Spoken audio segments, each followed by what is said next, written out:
Bonjour à toi et bienvenue sur ma chaîne La Tribu de Lucie. Alors voilà, aujourd'hui je poste cette vidéo pour te proposer de partager mes trucs et astuces de maman et aussi te proposer de m'aider et de partager mon aventure concernant la gestion de mon budget. Voilà, je m'appelle Lucie, j'ai 39 ans, je suis maman de 4 enfants qui ont 13 ans, 12 ans, 10 ans et le petit dernier 6 ans. Et je suis aujourd'hui assistante maternelle, donc voilà, j'ai un agrément pour 4 enfants. Voilà, c'est une activité que je pratique parce que au départ j'étais infirmière.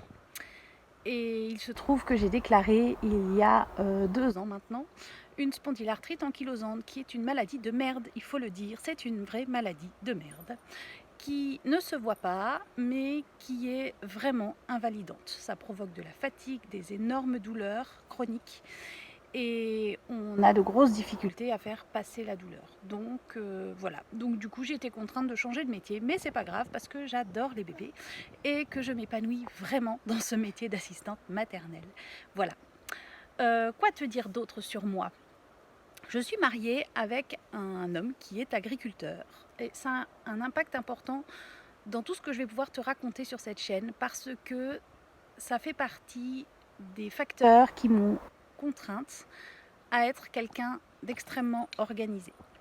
Quand on est maman de 4 enfants, assistante maternelle de 4 bébés, et que l'homme en question est très très rarement là, parce qu'il faut bien le dire, les agriculteurs ont un métier passion et du coup ils n'ont pas vraiment beaucoup de temps à consacrer à leur famille, bien qu'ils en auraient parfois bien envie. Voilà, et donc du coup ça m'a forcé finalement à devenir quelqu'un de très organisé, à beaucoup anticiper les choses dans la vie. Et il y a un point sur lequel je n'ai jamais fait ça, c'est le budget. Pourquoi? Je sais pas. Je sais pas.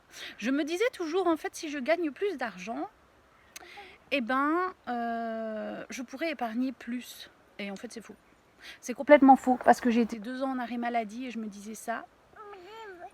J'avais les indemnités journalières, donc 1 000 € par mois.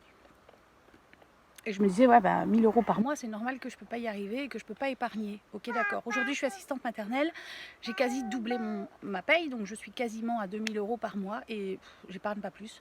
Je dépense certainement plus. Et donc, j'ai choisi d'essayer de reprendre tout ça en main et de regarder un petit peu ce poste-là de plus près. Voilà. Donc, moi, aujourd'hui, ce que je te propose, c'est de partager tous mes trucs et astuces concernant l'organisation de mon foyer, que ce soit l'organisation de l'espace, l'organisation du temps, l'organisation alimentaire, et aussi découvrir avec moi du coup un petit peu mon aventure dans l'organisation de l'argent, parce que c'est quelque chose que je ne fais pas et que je ne maîtrise absolument pas. Donc dans la suite de cette vidéo, on va établir ensemble mon budget du mois d'août, puisqu'il faut bien se lancer un jour. Et donc j'ai choisi d'appliquer ou d'utiliser la méthode des enveloppes avec le budget base 0. Voilà, donc on en parlera un peu plus loin dans la vidéo et on fera ensemble, certainement pour moi ça sera l'après-midi, parce que les enfants font la sieste et que c'est plus facile l'après-midi, là vous êtes en train de dégazouiller. Voilà, et donc ça sera plus facile pour moi l'après-midi. Donc pour toi ça sera dans la suite de la vidéo. Pour moi ça sera l'après-midi, c'est pas grave. Et on établira ensemble ce fameux budget base 0 et on va essayer de se mettre le challenge d'y arriver, de garder les objectifs et les budgets attribués à chaque catégorie. Et voilà. Voilà ce que je peux te proposer. Alors, eh bien, à tout de suite pour le budget. Et voilà, me revoilà pour faire le budget du mois d'août. Alors, comme promis, on va faire ça ensemble. Donc, je vous ai dit, je suis assistante maternelle. Donc, tous les mois, mes revenus sont différents. Parce qu'en fait, quand on est assistante maternelle, on est payé à l'heure et au salaire horaire s'ajoutent les indemnités d'entretien et les indemnités de repas. Et ça dépend du nombre d'heures et du nombre de jours où les enfants sont présents. S'ils sont présents, ils payent. S'ils ne sont pas présents, ils ne payent pas. En revanche, le salaire est mensualisé, le salaire horaire, on va dire, est mensualisé et donc celui-ci reste fixe. Voilà. Donc du coup, mon salaire change tous les mois, ce qui ne simplifie pas les choses. Donc là, pour le mois d'août, donc c'est mon salaire qui est payé par rapport aux heures que j'ai fait en juillet. Je vais avoir, normalement, si tout va bien, 1800,99 €. Voilà, vous entendez mon fils derrière moi qui fait du bazar parce que je lui ai dit que je faisais une vidéo et il a besoin de faire du bruit pour montrer qu'il est présent. Voilà, mon mari participe aux frais du foyer à hauteur de 350 € par mois, ça c'est fixe. 350 € par mois, sachant que il s'occupe... Non, Constant, tu peux pas faire autant de bruit. Tu peux faire un peu de bruit pour montrer que tu es présent, mais tu peux pas faire autant de bruit. Et si tu me déménages mes affaires, ça va pas aller non plus. Prends mon bureau. Bah tu patientes. Parce que là, tu vois, tu m'as tout coupé et c'est compliqué, les gens, ils vont plus rien comprendre. Donc, 350 € mon mari, parce que... pourquoi que 350 €? Vous allez me dire, c'est quand même pas son salaire. Alors, il est agriculteur, il n'a pas un super grand salaire. Mais la maison est une maison de famille sur laquelle nous n'avons pas de prêt immobilier. Voilà, il s'occupe de payer tout ce qui est charge de la maison, donc le chauffage, l'électricité, la taxe foncière, l'eau, tout ça c'est lui qui paye. Et en plus, comme il est agriculteur et qu'il élève des vaches pour faire de la viande, nous avons de la viande qui arrive toute seule dans notre congélateur sans qu'on ait besoin d'aller l'acheter. Alors ça coûte de l'argent à la ferme, ça coûte de l'argent à mon mari, mais ça ne nous en coûte pas sur le budget du foyer. Donc voilà, mon mari participe à hauteur de 350 €. J'ai une pension alimentaire pour mes 3 grands qui sont issus d'un premier mariage de 480 € par mois pour les 3. Et les allocations familiales qui sont de 740 €. Voilà. Ce qui fait un total de 3 398,99 €. Je tiens à mes 99 centimes. Voilà. Donc ça, c'est les recettes totales. Ensuite, comme je me suis beaucoup renseignée et que j'ai regardé beaucoup de vidéos, j'ai vu partout qu'on nous dit il faut commencer par se payer soi-même. Donc, moi j'ai calculé les charges, ce que j'appelle les charges annuelles, c'est-à-dire les anniversaires, la première communion de mon fils, le changement des lunettes, les vacances, enfin tout un tas de choses comme ça que j'ai budgétisé. J'ai compté sur toute l'année combien j'allais devoir dépenser. J'ai divisé par 12, donc le nombre de mois dans une année, et j'obtiens la modique somme de 660 € de charges annuelles. Alors je mets ça en épargne parce que pour moi, en fait je mets sur un compte épargne et quand je vais en avoir besoin, je vais aller piocher dedans. Je ne sais pas si ma méthode est bonne. On verra bien. De toute façon, j'essaye. Si ça marche pas, eh ben, j'aviserai. Et comme je n'ai pour l'instant pas de fonds d'urgence, je mets 500 € dans le fonds d'urgence tous les mois jusqu'à temps d'atteindre une somme suffisamment confortable à mes yeux. Je ne sais pas encore quelle sera cette somme exactement. Je pense pas moins de 6 000 €, peut-être 10 000, je sais pas. Je suis en discussion avec mon époux pour essayer de voir ce que ça peut donner. Voilà, donc là, ça nous fait 1160 € en épargne. D'accord? Jusque-là, on est bon. Ensuite, on va avoir tout ce qui est charges fixes. Donc, les charges fixes. On a donc le téléphone plus Internet. Alors, téléphone plus Internet, normalement, ça me coûte 31 €, pardon, je fais des grabouillages. Mais j'ai vu que ma fille a réussi à déborder son forfait d'Internet sur le téléphone à hauteur de 25 €. Je ne sais pas comment, il va falloir que j'aille voir chez Bouygues pourquoi c'est possible alors que j'avais demandé de tout verrouiller. Ça a le don de m'énerver, ce genre de choses, mais c'est comme ça. Il faudra quand même payer les 25 € de débordement. Netflix. Netflix, c'est 15 € parce qu'on a 2 écrans. Comme on a 2 ados, un pré-ado et un tout petit, c'est compliqué de regarder chacun son tour. Et comme on n'a pas de télé autre que Netflix, voilà, donc on a 2 écrans Netflix. La musique, c'est un abonnement pour toute la famille, c'est 18 € et on cherche autant de musique qu'on veut. Les frais bancaires, frais de la banque, 15 €. J'entends que j'ai un bébé qui est réveillé, je reviens. Nous avions une tétine par terre. Voilà, c'est réparé. Donc j'en étais où? Les frais de la banque, 15 € par mois. La voiture, j'ai un leasing. Alors le leasing, c'est 150 €. Mais je mets 20 € de plus parce que ce qui n'est pas compris dans le leasing, c'est les pneus. Et comme je ne veux pas avoir de grosses factures qui tombent et ne pas avoir anticipé, vous l'aurez compris, je suis quelqu'un d'un peu perfectionniste et stressé, j'ai besoin que tout soit anticipé. Donc je me dis qu'en mettant 20 € par mois pour les pneus, peut-être que ça devrait aller. La mutuelle, on en a pour 207 €, qui dit mieux? Pour 6, bah oui, on est 6 nous. Voilà. Assurance. Alors dans l'assurance, il y a l'assurance de ma voiture et il y a l'assurance d'un appartement. En fait, je viens d'acheter un appartement pour le mettre à la location. Et donc il faut que je paye une assurance en tant que propriétaire non occupant. Donc voilà. Et je mets aussi, c'est de la prévoyance, 100 € de côté pour l'appartement.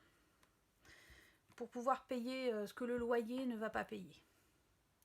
Voilà, ce qui nous amène à un total de, roulement de tambour, alors 31 plus 25 plus 15 plus 18 plus 15 plus 170 plus 207 plus 74 17 plus 100 égale 655 € 17. Voilà pour les charges fixes. Ok. Donc, ensuite, il me reste... J'ai un problème. Est-ce que ton problème peut patienter que je finisse mon budget, s'il te plaît? Et je m'en occupe après. Est-ce que tu peux fermer la porte, s'il te plaît? Reste à vivre. Reste à vivre 1583 €, si je ne me suis pas trompée. Je vais refaire le calcul pour être sûre. 3398,99 moins l'épargne 1160 moins les charges fixes 17, c'est égal à 1583,82 €. Alors les 82 centimes, je les laisse de côté, c'est pas bien gênant. Voilà. Alors, pour mes enveloppes.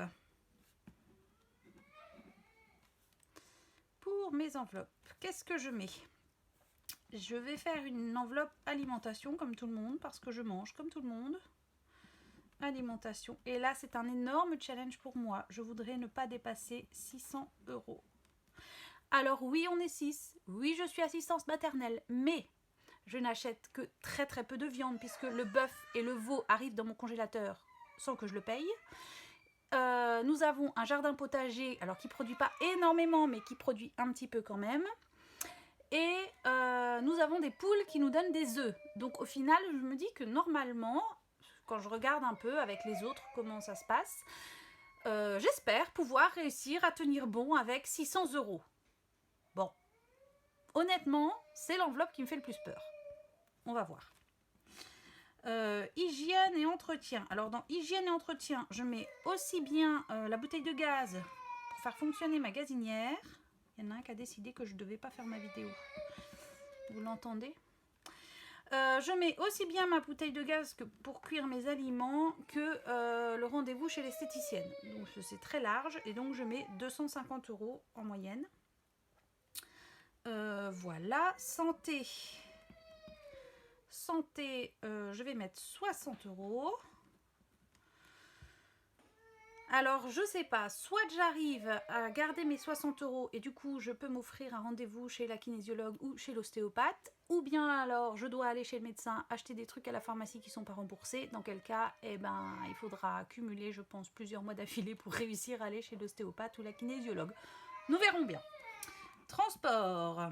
Au mois d'août, mes enfants ne doivent pas prendre le train pour aller voir leur papa, puisqu'ils n'y vont pas, puisqu'ils y sont tout le mois de juillet.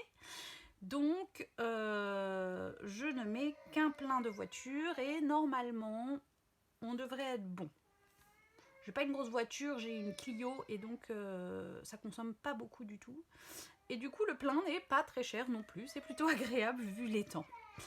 Alors, habillement, j'ai pour habitude depuis longtemps de dire que je ne dois pas dépenser plus de 200 € par mois pour l'habillement. On va voir, vu que c'est la rentrée, si j'arrive à tenir mon budget. Et loisirs et divers. Alors, loisirs et divers, d'habitude je mets 100 €. Là, je me dis, c'est le mois d'août, c'est le mois où j'ai mes enfants en vacances. Moi, j'ai 2 semaines de vacances et j'ai bien envie de profiter un peu, donc je me mets 200 €. Qu'est-ce qu'il y a, mon petit lapin? Mon garage, il est en train de se démolir. Alors, tu poses ton garage, tu ne touches plus à ton garage Lego. Et Super Maman en Lego va venir réparer le garage de Lego dès que j'ai fini mon budget. D'accord? Mais si tu cries aussi fort, je pense que les bébés ne vont pas dormir longtemps et du coup, je ne pourrai pas réparer le garage de Lego. Il ne faut pas crier. C'est difficile de ne pas crier. Attendez, je ferme la porte.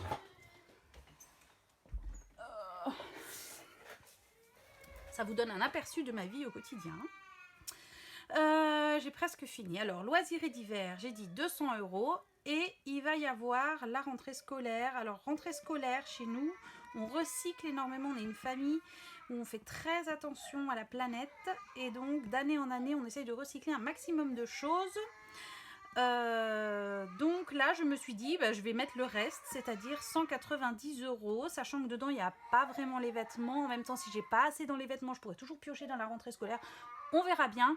Et dans tout ça, je n'ai pas compté que j'avais la prime de rentrée scolaire. C'est fait exprès parce que je voudrais réussir à prendre de l'avance sur les activités extrascolaires de mes enfants pour l'année encore d'après. Donc voilà, je me dis que peut-être elle peut servir à ça, à la rentrée scolaire, à leur payer des activités extrascolaires. Et ça serait plutôt sympa. Voilà. Ce qui nous fait un total de 1500,80 €. C'est merveilleux puisqu'il me restait 1583 €. Donc il me reste 3 € de delta. On n'est pas trop mal. Donc ça, c'est ce que je vais dépenser dans mes enveloppes. Alors, je suis un peu embêtée et frustrée. Attendez, je vais lui demander d'arrêter parce qu'on va pas y arriver. On s'entend plus. Et voilà, l'œuvre du délit. Pourquoi il pleure? Parce que le garage est démonté. C'est très grave, vous vous rendez pas compte comment c'est grave? Un garage en Lego démonté, c'est moi qui l'ai construit. Donc c'est pas hyper solide parce que je suis pas une championne en Lego, n'est-ce pas? Où c'est qu'il est le truc? Là, il y a des petites rayures là pour enclencher la porte électrique, n'est-ce pas? C'est high-tech ce truc. Hop. Est-ce que je vais y arriver? Vous croyez que je vais réussir à faire mon budget à un moment donné ou ça va vous saouler hein, que je coupe tout le temps avec autre chose? En même temps, c'est ça la vie de maman hein, aujourd'hui. Hélas, il faut être multitâche. Hop, et voilà. On y est presque. On y est. Voilà, le garage est réparé. On est bon. Regardez ça un peu, c'était pas beau la vie. La porte s'ouvre et se ferme. C'est merveilleux. Donc, je disais quoi? Que je me posais des grandes questions par rapport à mon enveloppe alimentation. Comme je vous ai dit, je souffre d'une spondylarthrite ankylosante. Et honnêtement, piétiner dans les magasins, charger le caddie une première fois avec les courses que je prends dans les rayons, les reposer sur le tapis, les reprendre du tapis, les remettre dans le caddie, les reprendre du caddie, les remettre dans la voiture, les prendre de la voiture, les remettre dans ma maison, c'est pour moi vraiment, vraiment, vraiment épuisant. Donc, ce que je fais en général, c'est que je fais un drive. Mais pour faire un drive, il faut que je me mette cette enveloppe en carte bleue.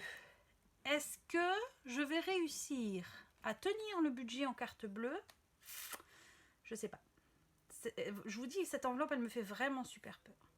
Il y a une autre enveloppe que je veux mettre en carte bleue parce que ce mois-ci, bon, j'ai que l'essence à mettre dans ma voiture, donc à la limite, je pourrais le faire en espèces.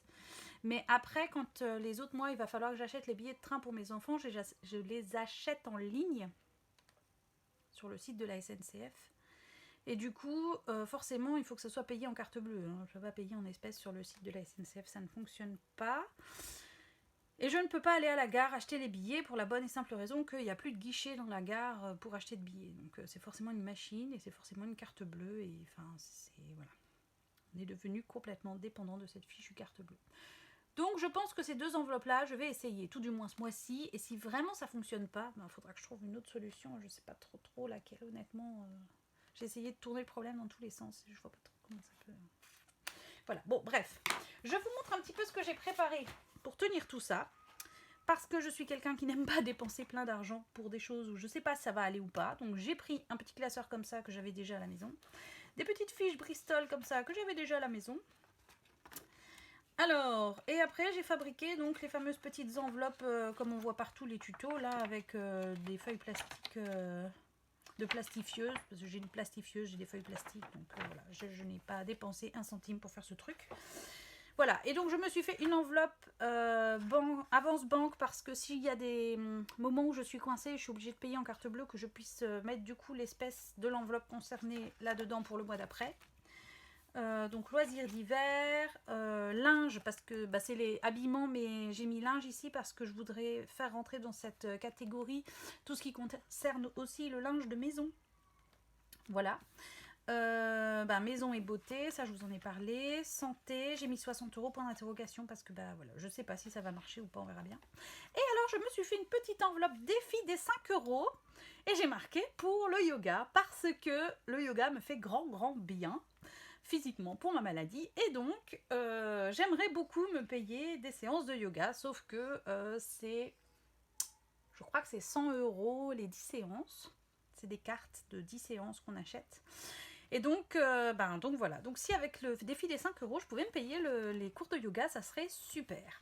Je me suis fait aussi une petite fiche remboursement médicaux parce que c'est le genre de truc que je ne sais pas suivre et que je ne sais pas gérer. Donc je me dis peut-être qu'avec ça, ça va marcher. Je vous dirai si ça fonctionne pour moi ou pas. Je dois aussi 2000 € à ma maman. Donc je me suis fait une petite enveloppe remboursement maman. Sachant que le fonds d'urgence, là, je vais essayer de mettre... Alors, j'ai déjà mis 1000 € dessus en vérité, parce que j'ai vendu quelque chose que j'avais chez moi et qui valait 1000 €. Et donc, j'ai mis directement ces 1000 € sur le fonds d'urgence. Donc, dans mon objectif, c'est que c'est 500 € là de fonds d'urgence en fait pour le mois d'août et pendant 4 mois j'aimerais que ça aille pour rembourser ma maman. En fait elle m'a fait une avance quand je me suis installée comme assistante maternelle et je ne l'ai pas encore remboursée. J'aimerais beaucoup pouvoir la rembourser même si elle ne me le réclame pas. Donc voilà. Et donc les provisions pour l'année, c'est ce dont je vous parlais ici, les 660 €. Ça représente donc... les 100 € de l'appartement, je les avais déjà mis là. Du coup, j'ai 100 € en plus quelque part. Bon, écoutez, on verra. Si on peut faire ça, on fera 100. Ce sera toujours 100 € d'économiser malgré moi. Donc pour les vacances, j'ai prévu 1500 € par an. Les activités des enfants, j'ai 2 enfants qui font du poney, c'est énorme. Ça fait 780 € par an, plus 50 € de licence. J'ai 2 enfants qui font de l'aviron. Là, c'est 90 € par enfant par an, donc ça fait 180 €. Et j'ai une enfant qui fait du piano au conservatoire, et là, c'est 345 € par an. Voilà, vous allez me dire, il manque un nom d'enfant qui ne fait rien. Oui, mais il n'a pas envie de faire quelque chose pour le moment. S'il me demande, on étudiera son souhait et on verra si c'est possible ou pas. Sachant que dans tout ça, les activités enfants, il n'y a pas les équipements.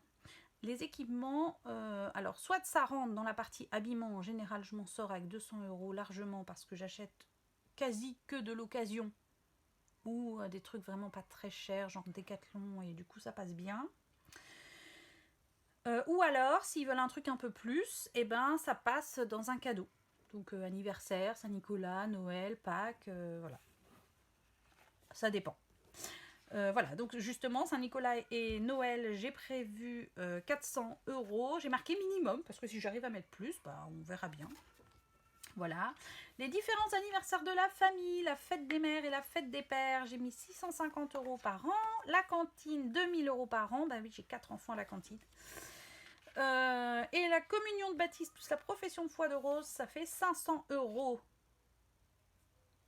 pour la fête, le jour de fête, sachant que ça ne représente pas la totalité de ce que ça coûte, puisque leur papa prend en charge la moitié du repas en général, mais les dragées, ben, c'est moi qui paye, et tout ce qui est déco et tout ça, c'est moi qui paye aussi, l'habillement, enfin voilà, lui il paye en général moitié du repas. Voilà, et comme on a tous des lunettes, sauf le petit dernier pour le moment, et ben je prévois un budget lunettes minimum de 300 €, donc de ce qui n'est pas remboursé par... je sais pas comment je me démerde, moi, à chaque fois j'ai des sous qui sont pas... des frais dans les lunettes qui ne sont pas pris en charge par la mutuelle et la sécu, donc à chaque fois j'ai une facture. Là je viens de changer les verres de 2 enfants plus verres et monture d'une enfant. Alors après... Rose, elle a vraiment une très très grosse correction. Il lui faut des verres qui sont amincis en fonction des montures 1 ou 2 fois. Sinon, elle a vraiment des culs de bouteille, quoi. Donc ça, c'est pas toujours bien remboursé. Et du coup, c'est un peu... voilà. Bon, c'est tout. Donc on prévoit un budget de 300 € pour les lunettes. Voilà. Donc j'ai fait ça. Je peux vous montrer comment j'ai fait pour aussi calculer mes dépenses annuelles. J'ai fait un petit tableau comme ça et j'ai mis chaque mois et j'ai noté ce qui tombe chaque mois avec à peu près la somme que je voulais mettre. Et du coup, ben, ça permet d'avoir une idée approximative de ce que ça peut coûter par an. Ça c'est... Alors je vois beaucoup sur YouTube des gens qui achètent des trucs, des pochettes en plastique. Moi je suis un peu en anti-plastique, donc je peux éviter le plastique, je l'évite. Et donc je me suis dit je vais coudre des enveloppes en tissu et en fait c'est un morceau de l'écharpe de portage de ma première fille. Et donc voilà, donc j'ai cousu ça, j'ai mis un morceau de scratch et ça va se scratcher dans mon portefeuille. J'ai cousu un bout de scratch dans mon portefeuille actuel. Et donc comme ça rentre dans mon portefeuille. Bon voilà, j'emmène toutes les enveloppes, ma foi on verra bien, ça me convient pas, j'adapterai, toujours pareil. Et j'ai fait des petits trackers comme ça, où dessus je vais pouvoir marquer à chaque fois que je dépense quelque chose, pour avoir un suivi. Voilà, le petit stylo qui va bien avec, et voilà. Bon, les amis, je vais aller m'occuper de ce petit garçon qui a l'air fort malheureux et désespéré parce que son garage de Lego était détruit. Et je vais faire une partie de jeu de société avec cet enfant. Et puis voilà, je vous dis à une prochaine. N'oubliez pas de partager la vidéo si elle vous a plu et que vous pensez qu'elle peut être utile à quelqu'un. N'oubliez pas de me poser vos questions dans vos commentaires et de me poster aussi vos idées. Si vous avez des idées et des conseils, je suis preneuse. Voilà, et de mettre un petit pouce en l'air si vous avez bien aimé. Et voilà, et je vous fais des gros bisous et je vous dis à très bientôt. Bye bye.